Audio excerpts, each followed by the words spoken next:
Bismillahirrahmanirrahim. Assalamualaikum warahmatullahi wabarakatuh. Innal hamdalillah nahmaduhu wa nasta'inuhu wa nastaghfiruh wa na'udzu billahi min shururi anfusina wa min sayyiati a'malina. May yahdihillahu fala mudilla lahu wa may yudlil fala hadiya lahu. Allahumma salli ala Sayyidina Muhammad al-fatih lima ughliq wal khatim lima sabaq nasiril haqqi bil haqq wal hadi ila siratikal mustaqim wa ala alihi wa sahbihi haqqa qadrihi wa miqdarihil azim. Amma ba'du, fadilatul muhtaram, para alim, para ulama, para kiai, ustadz dan ustazah, para gus yang kami muliakan dan kami hormati semuanya. Mudah-mudahan semua tokoh-tokoh kita tadi selalu dijaga oleh Allah Subhanahu wa ta'ala untuk tetap terus memperjuangkan agama Allah Subhanahu wa ta'ala. Tidak lupa pula kepada takmir masjid Nurul Muttaqin yang juga kami hormati dan kami muliakan, juga kepada seluruh jamaah salat subuh, bapak-bapak dan ibu-ibu yang berbahagia, hafizakumullah. Mudah-mudahan panjenengan semuanya selalu dijaga oleh Allah Subhanahu wa ta'ala, dijaga kesehatannya, dijaga oleh Allah segala kebutuhannya, diberikan rizki yang lancar dan barakah oleh Allah Subhanahu wa ta'ala. Alhamdulillah, kita sudah masuk pada bulan Ramadan ke 15 hari ya, masuk ke 15 harinya. Mudah-mudahan kita tetap terus kuat untuk selalu menjalankan ibadah puasa di bulan Ramadan serta hal-hal yang mendukung meningkatnya pahala kita di sisi Allah Subhanahu wa ta'ala. Jamaah yang berbahagia, hafizakumullah, sebagai seorang mukmin tentunya kita meyakini bahwasanya kita memiliki Allah yang maha memberi segala-galanya, Allah yang maha menghilangkan segala kesusahan, Allah yang memberikan rizki kita, mengatur hidup kita, mengatur segala apa yang kita inginkan. Maka dari itu, ketika kita menginginkan sesuatu apapun, maka mengadulah kepada Allah Subhanahu wa ta'ala, berdoa kepada Allah Subhanahu wa ta'ala, memohon kepada Allah Subhanahu wa ta'ala, meminta hanya kepada Allah Subhanahu wa ta'ala. Ketika kita seorang mukmin sudah meyakini bahwa doa-doa kita ini akan dikabulkan oleh Allah Subhanahu wa ta'ala, maka sesungguhnya Allah Subhanahu wa ta'ala akan mengabulkan doa-doa kita.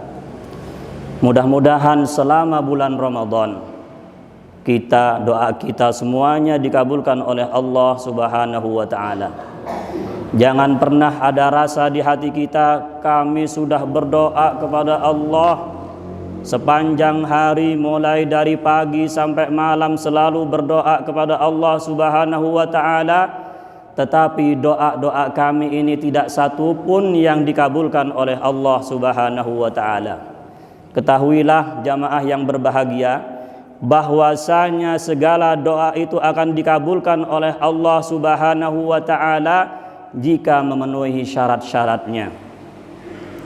Jadi semua doa pasti akan dikabulkan oleh Allah Subhanahu wa ta'ala, sesuai dengan firman Allah Subhanahu wa ta'ala yang awalnya ini merupakan pertanyaan daripada sahabat Nabi Muhammad sallallahu alaihi wasallam.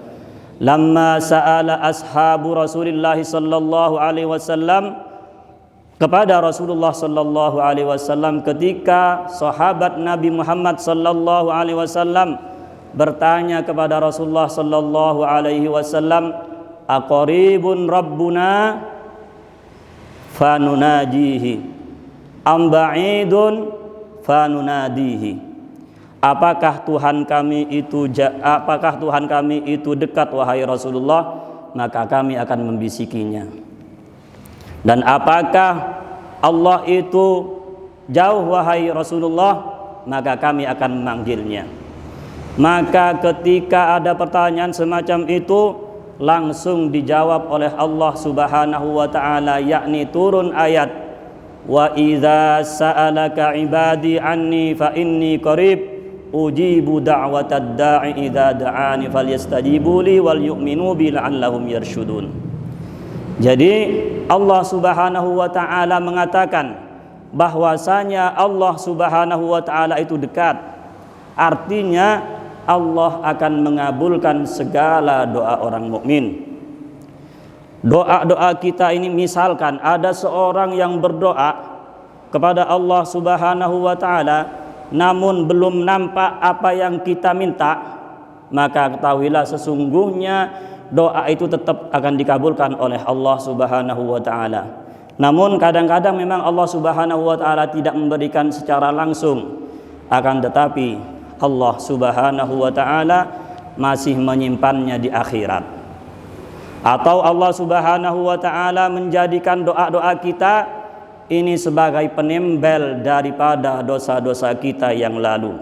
Kenapa para wali doanya diterima langsung dan dikabulkan apa yang diminta oleh Allah Subhanahu wa taala? Kenapa para nabi langsung dikabulkan doa apa itu yang diminta oleh para nabi? Misalkan doa ini langsung dikabulkan oleh Allah, karena mereka adalah orang-orang yang selalu berusaha untuk membersihkan dosa-dosanya. Apalagi para nabi yang maksum, yang tidak pernah bermaksiat kepada Allah Subhanahu wa taala. Tentunya mereka tidak memiliki dosa. Artinya ketika kita akan berdoa kepada Allah, bersihkanlah dosa-dosa kita, dan ketika kita menginginkan sesuatu dan memang menginginkan dat itu, maka hapuslah semua dosa-dosa kita. Insya Allah semua doa-doa kita ini akan dikabulkan oleh Allah Subhanahu wa taala. Jamaah yang berbahagia fidakumullah, saya akan merangkan ada 4 hal yang menyebabkan doa-doa kita ini dikabulkan oleh Allah Subhanahu wa taala. Yang pertama yaitu ikhtiyaruz zaman, memilih waktu yang tepat, waktu yang mustajab, istijabud doa. Yang pertama yaitu seperti bulan Ramadan, seperti hari Jumat, atau setelah adzan, doa itu dikabulkan oleh Allah. Setelah di antara 2 khutbah yang pertama duduk si khotib, panjenengan berdoa di antara 2 khutbah ini, atau setelah 2 khutbah sebelum melaksanakan sholat kita berdoa kepada Allah Subhanahu wa taala. Setelah sholat kita dianjurkan untuk berdoa kepada Allah Subhanahu wa taala. Pada saat itu doa-doa kita ini akan dikabulkan oleh Allah Subhanahu wa taala. Yang kedua yaitu ikhtiyarul makan, memilih tempat yang terbaik untuk kita berdoa agar doa kita ini benar-benar dikabulkan oleh Allah Subhanahu wa taala, yaitu al-masajid, masjid-masjidnya Allah, tempat-tempat kita beribadah kepada Allah Subhanahu wa taala. Yang berikutnya adalah Mekah dan Madinah. Mungkin banyak cerita dari orang-orang yang umroh, orang yang haji mengenai cerita-cerita tentang doanya yang langsung ketika itu dikabulkan oleh Allah Subhanahu wa taala. Saya sedikit ingin menceritakan tentang doa seorang teman. Dan alhamdulillah saya pernah melaksanakan umroh 3 kali bersama jamaah. Alhamdulillah ini mengalami atau menemukan pengalaman-pengalaman doa yang langsung dikabulkan oleh Allah. Jadi teman kami ini belum pernah umroh, tapi ketika transit dari Madinah, transit di suatu tempat menuju Mekah, dia masuk kamar mandi dan ketinggalan oleh rombongan. Bingung akhirnya nyegat bis yang akan menuju ke Mekah. Akhirnya singkat cerita ketemu dengan rombongan orang India. Nah, ketika itu ketemu dengan rombongan orang India dan tawar-menawar walaupun agak alot, akhirnya diperbolehkan untuk masuk di bisnya. Dia nggak tahu akan kemana nanti. Pokoknya intinya saya mau masuk ke Mekah. Walaupun nanti saya ini nggak ketemu, tapi harapan tetap bertemu dengan rombongan yang meninggalkannya.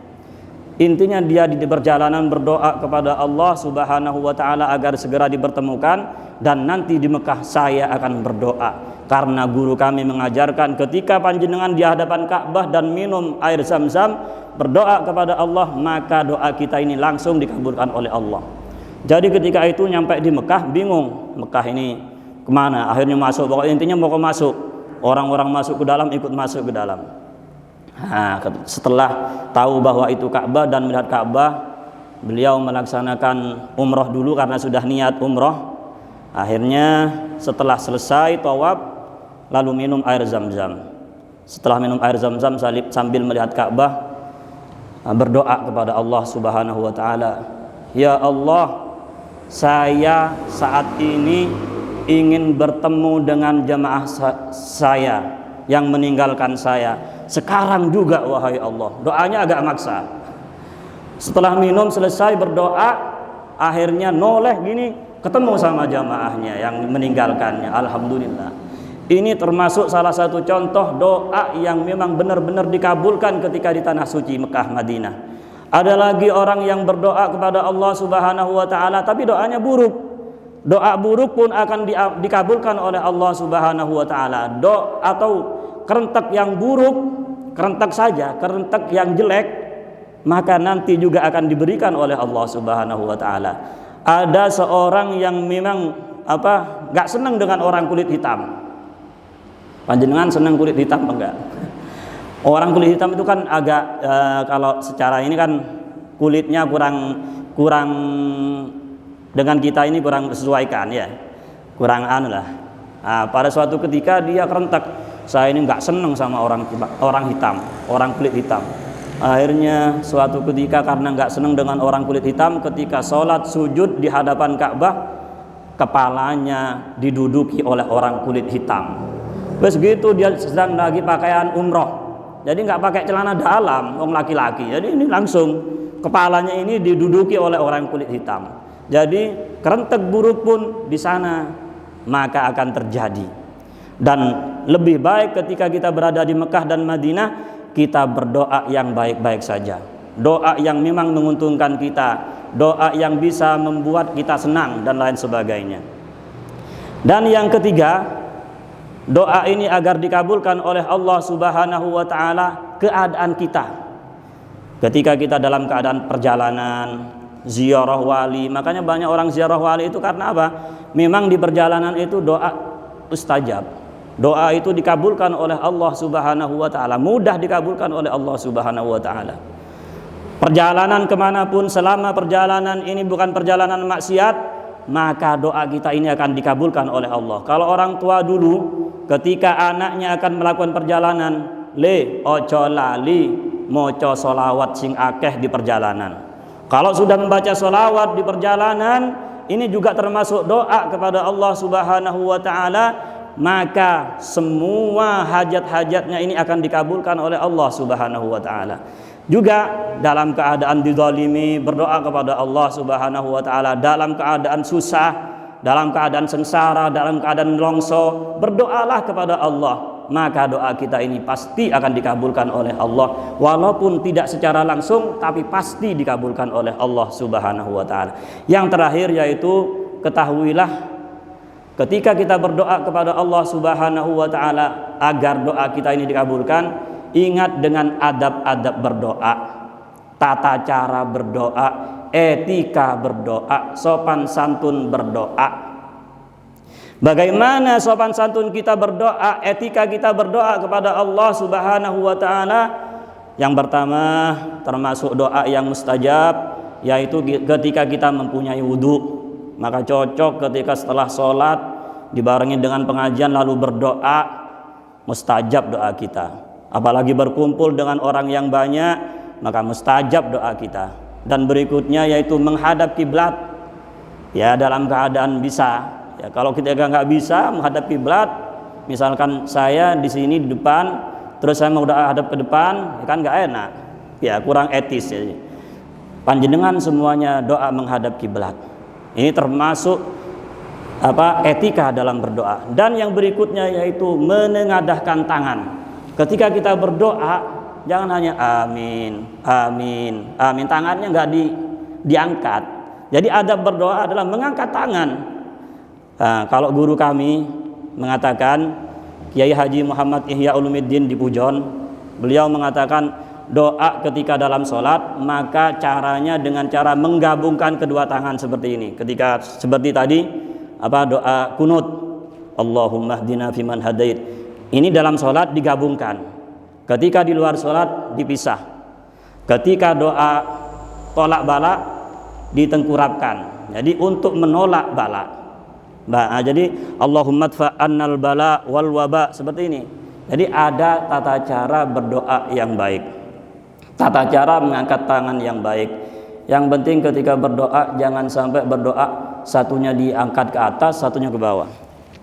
Amin. Ini kan seakan-akan guyonan doanya. Mana mungkin Allah akan mengabulkan doa-doa kita. Sama dengan anak-anak ketika dia akan meminta kepada orang tuanya, pasti dia akan merengek-rengek dan dia mesti menengadahkan tangannya. Bu minta bu, pak minta pak. Sama dengan pengemis dan lain sebagainya. Kita diibaratkan ini adalah seorang anak kepada ayahnya atau kepada ibunya, seorang pengamin kepada orang yang akan diminta, seorang pengemis kepada orang yang akan diminta. Ya, ini kita kepada Allah memang benar-benar merendahkan diri kepada Allah bahwa kami semuanya sedang butuh kepada Allah Subhanahu wa taala. Yang terakhir saya punya cerita. Diteruskan apa, Boten? Teruskan. Jadi ketika berdoa, yakinlah bahwa doa ini akan diterima dan pasti diterima oleh Allah. Kalau sudah meyakini bahwa doa kita ini akan dikabulkan oleh Allah, maka tentunya doa kita akan dikabulkan. Ada sebuah kisah, ini kisah nyata, dan cerita ini dari teman kami, dulu pernah mondok di Pujon. Jadi di daerah Bondowoso. Bondowoso ini daerahnya daerah Madura, bahasanya Madura.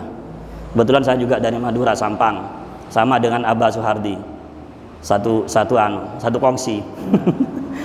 Jadi ketika itu dia di Bondowoso itu sudah biasa orang nyari ilmu supaya menang setiap pertarungan dan lain sebagainya.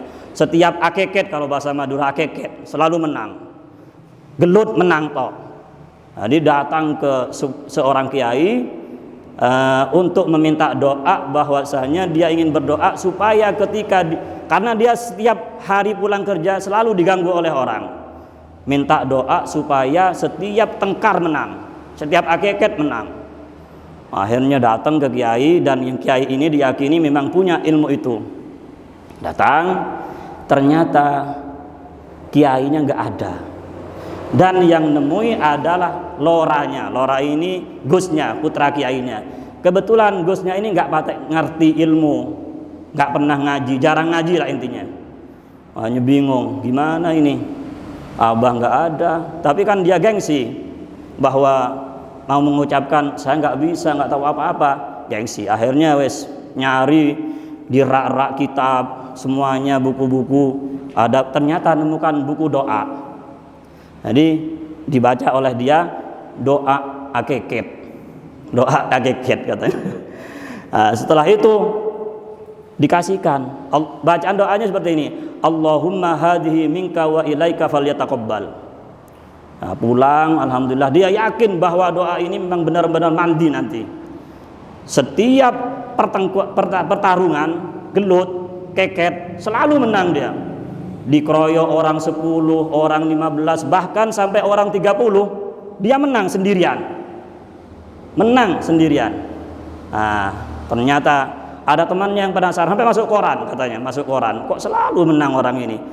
Akhirnya temannya yang agak ngerti ilmu ini nanya, saudaraku, kamu kok setiap akeket ini mesti menang. Apa doa kamu? Ini doa saya. Dikasih tahu doa yang dikasih oleh Lora tadi dan dibaca katanya. Nah, ini bukan doa akeket, ini doa akikoh. Kan sama doa akik, tulisannya sama. Jadi dibaca doa akikoh, dibaca doa akeket. Karena dia yakin setiap doa ini, bahwa doa ini akan membuat dia menang, akhirnya selalu menang. Padahal doanya doa akikoh, doa nyembeli kambing ya. Pada akhirnya setelah tahu bahwa doa ini adalah doa akikoh, tengkar nggak pernah menang, kalah terus karena sudah nggak yakin. Wah, ini doa nyembelih kambing kok dibuat doa untuk tengkar katanya. Ya, jadi intinya para jamaah yang berbahagia hafidzakumullah, ketika berdoa yakinlah bahwa doa kita ini pasti dikabulkan oleh Allah Subhanahu wa taala. Jadi saya ulangi lagi, untuk doa dikabulkan yang pertama memilih tempat yang baik, tempat yang tadi yang saya sebutkan, memilih waktu yang baik, juga keadaan kita, dan yang terakhir yaitu adab-adab berdoa jangan sampai kita tinggalkan. Ini yang mungkin bisa kami sampaikan. Mohon maaf atas segala kekurangan. Wallahu yatawallal jami'a bi ayatih. Bismillahirrahmanirrahim. Wa sallallahu ala sayyidina Muhammad walhamdulillahi rabbil alamin. Rabbana ighfir lana wa liwalidina wa li auladina wa li ahbabina wa masyayikhina wa li muallimina wa li asatidatina waliman ahsana ilaina wali ashabil hukukil wajibati alaina wali jami'il muslimin wal muslimat al ahya'i minhum wal amwat innaka sami'un qaribun mujibud da'awat wa ghafirud dunubi wal khati'at ya arhamar rahimin. Allahumma rabbana atina fid dunya hasanah wa fil akhirati hasanah wa qina adzabannar. Allahumma sallimna li ramadan wa sallim ramadana lana wa tasallamhu minna mutaqabbala. Allahumma kama an'amta fazid wa kama zidta fabarik wa kama barakta fa'adim wa kama adamta fala taslub. Allahumma zidna wa la tanqusna wa akrimna wa la tuhinna wa atina wa la tahrimna wa asirna wa la tu'sir alaina wa ardina wardu anna. Rabbana atina fid dunya hasanah wa fil akhirati hasanah wa qina adzabannar. Ya Rabbi bil Mustafa balligh maqasidana waghfir lana ma madha ya wasi'al judi wal karami. Wa sallallahu ala sayyidina Muhammad walhamdulillahi rabbil alamin. Wassalamu alaikum warahmatullahi wabarakatuh.